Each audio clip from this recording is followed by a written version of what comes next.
সিলেটের ওসমানীনগর উপজেলার সাদিপুর ইউনিয়নের খসরুপুর গ্রামে যুক্তরাজ্য প্রবাসীদের অর্থায়নে প্রতিষ্ঠিত আওরঙ্গপুর হাই স্কুলের পাঠদান শুরু হয়েছে নতুন বছরের ১ জানুয়ারি থেকে।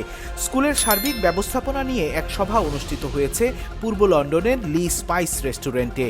সালেহ আহমেদের সভাপতিত্বে ও সৈয়দ সাদেক আহমেদের পরিচালনায় অনুষ্ঠানে উপস্থিত ছিলেন ব্যারিস্টার মোহাম্মদ আবুল কালাম, সৈয়দ আরিফ হায়াত, প্রভাষক আব্দুর রব খান, তোফায়েল আহমেদ, সৈয়দ হাফিজ, সৈয়দ সাব্বির, আসাবউদ্দিন ও সেলিম আহমেদ। আমাদের কাঙ্ক্ষিত বিদ্যাপীঠ আওরঙ্গপুর হাই স্কুল ওপেনিং করতে যাচ্ছি আগামী 11ই জানুয়ারি 2025 সাল। বিদ্যালয়ের পিছনে যারা এই ভূমি দিয়ে, যারা পয়সা করে, যারা দাতা সদস্য হিসেবে যারা অর্থ দিয়ে সাহায্য করেছেন, বাংলাদেশে যারা এটা বাস্তবায়নের লক্ষ্যে যারাই কাজ করেছেন, সবাইকে আমাদের সবার পক্ষ থেকে শুভেচ্ছা এবং আন্তরিক মুবারকবাদ। এই কারণে যে আমাদের সকলের প্রচেষ্টায় আমরা একটা সাকসেসফুল প্রজেক্ট করতে পেরেছি এবং আশা করি এলাকায় অন্যান্য বিভিন্ন ধরনের প্রজেক্ট নিয়ে আমরা কাজ করে যাব।